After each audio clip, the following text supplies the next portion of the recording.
Chapter 47, Burial.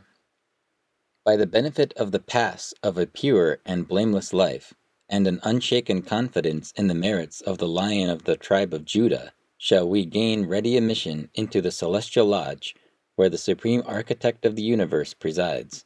Masonic funeral ritual. Funerary rites have always been a solemn time for those of the living. The newly deceased are seemingly gone forever, but religions tell us that we have a soul that lives on. These teachings give comfort, and performing rituals to commemorate the life of one who has passed on has been an official way to say goodbye for now, or God be with you till we meet again. Although Masons are not necessarily Christians, the above quote refers to the merits of the Lion of Judah, which can only be a reference to Jesus. A lion could symbolize the sun or the constellation Leo, but it is pretty clear. At a Masonic funeral, the white lambskin apron of a brother who has passed is placed on the coffin. When a Mormon dies, the corpse is dressed in all the robes of the priesthood, including the green apron. One could join several cults and have aprons all over. Mormons believe that the same body that gets put into the ground will come out of the grave at the time of resurrection. Thus, they do not cremate the body. In locations where cremation is mandatory, the body is still dressed in the temple robes. Many cultures buried their dead facing east and the rising sun. Christians have done so as well. In fact, many Christians were buried facing east on the Mount of Olives in Jerusalem, so that they would be the first to rise and see Jesus when he returns to the temple. The Judeo-Christian Bible states, "By the sweat of thy brow shalt thou eat bread, thou shalt return unto the ground, for out of it wast thou taken. For dust thou art, and unto dust shalt thou return."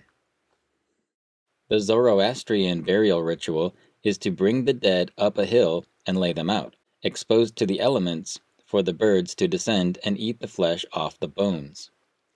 The birds then literally and symbolically carry the body up into the heavens. Hindus cremate their dead. The ancient Slavs and Norse also buried their dead on funeral pyres. Whether the matter is transformed into flames of light by fire or into soil for the earth by worms, it does not disappear, it is merely changed and reused. A very ancient culture that covered the earth practiced mummification rituals to preserve the bodies of the dead. We have learned a lot about this process from the ancient Egyptians.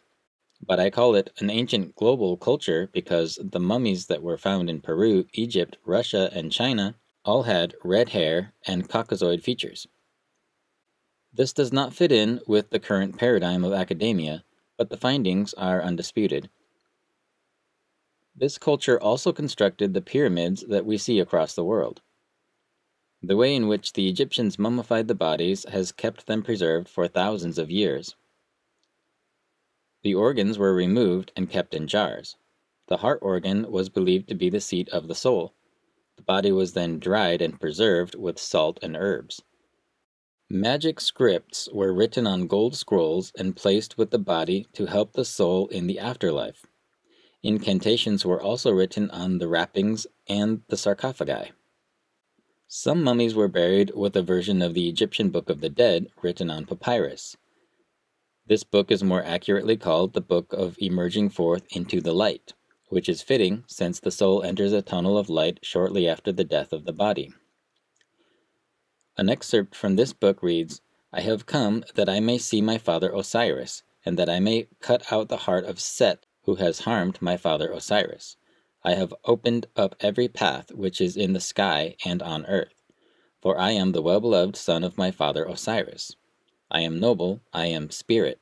O all you gods and all you spirits, prepare a path for me." Another Egyptian spell, which resembles words spoken in Wicca and LDS temple ceremonies, reads, "May I have power in my heart, may I have power in my arms, may I have power in my legs, may I have power in my mouth, may I have power in all my members."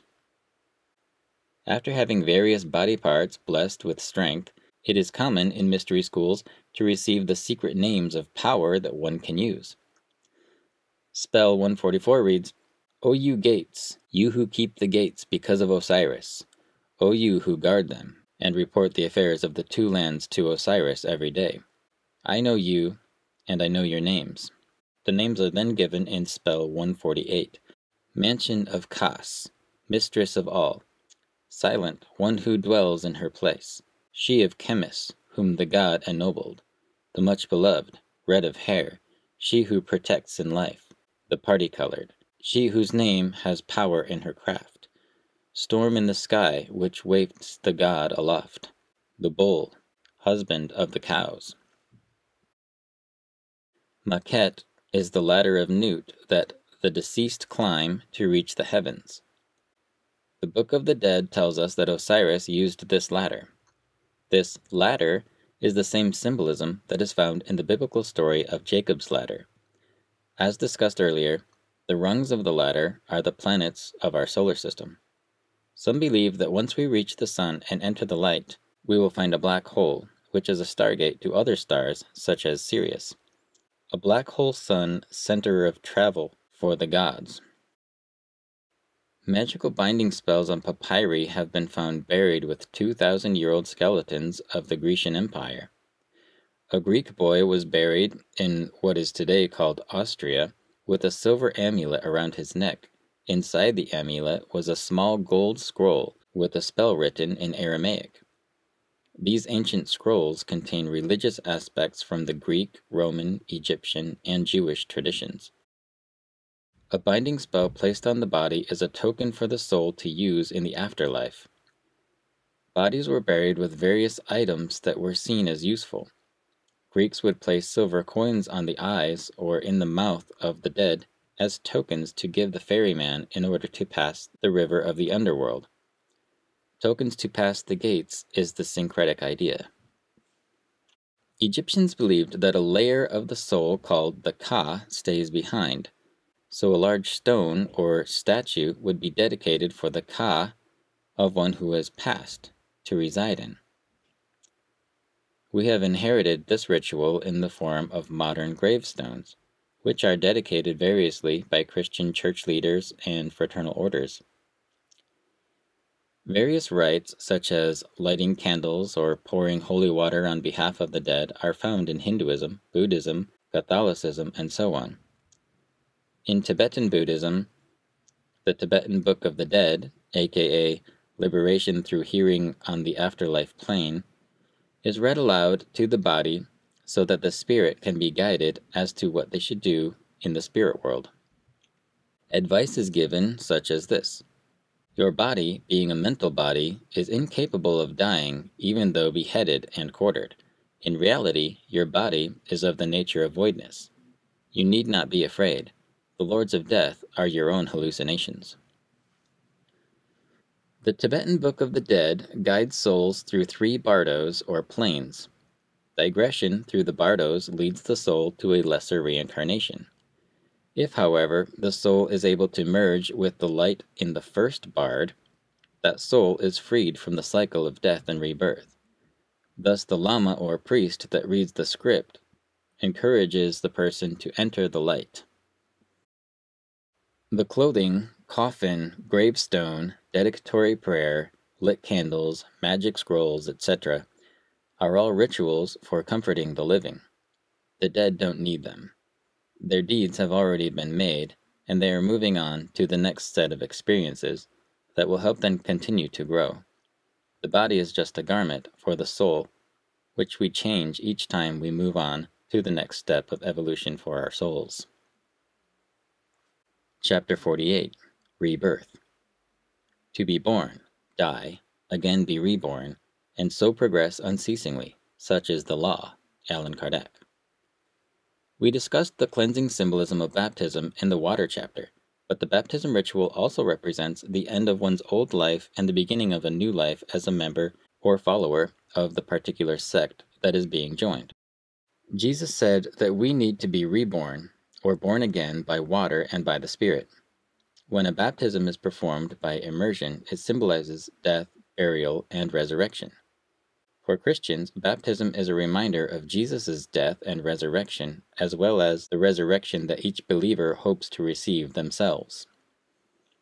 Dr. Rupert Sheldrake gave an interesting theory of baptism. To paraphrase, he suggested that when John the Baptist was baptizing in the Jordan River, he would hold people under just long enough to induce a near-death experience. In that way, they were born again by water and by the Spirit, because they would have seen the light and love of God, the source of all, and have been initiated into the mysteries. There are other rituals that have this same symbolism. North American sweat lodges have rounded roofs to represent the womb of Mother Earth. When one enters the lodge, it is symbolic of death and burial. Entheogens are often taken that simulate death in the brain. The heat has a cleansing effect as it causes participants to sweat water. To exit the lodge, one must crawl on all fours as a newborn baby exiting the mother's womb. This ritual leads to contemplation on one's own death, burial, and rebirth. The Masonic third-degree ritual involves a play in which the person being initiated is killed and buried. After a funeral in honor of the dead initiate, they are brought back to life by a secret grip. Again we have death, burial, and rebirth represented in ritualistic symbolism. The Great Pyramid of Giza was thought by some to be a tomb. However, no remains were found there. The king's chamber does have a roughly cut stone coffer which, according to students of the occult, was used for initiation rituals. An initiate was placed in the coffer, as if dead, and brought back to life by a priest. It was the priest's duty to perform mummification rites as well. Mummification was done for those who had actually died because they believed that the person would live again. Baptismal fonts have been found all over the world, which had the same significance as the coffer in the Great Pyramid.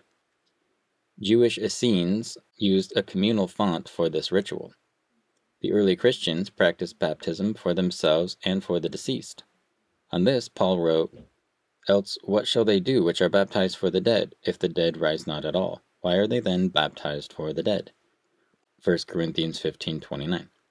LDS also practice baptism for the living and for the dead. Hindus ritually bathe in the Ganges River as a sort of cleansing baptism. Many have their ashes poured into the river after death in hopes to receive liberation. In the central courtyard of the Temple of the Sun in Cusco, Peru, is a stone font that was used ritually by pre-Incas, Incas, and later by the Catholics. As discussed previously, ritual washings or baptisms have been a part of ritual throughout many cultures. These rituals represent being figuratively born again as a follower, and they point to being literally born again after death.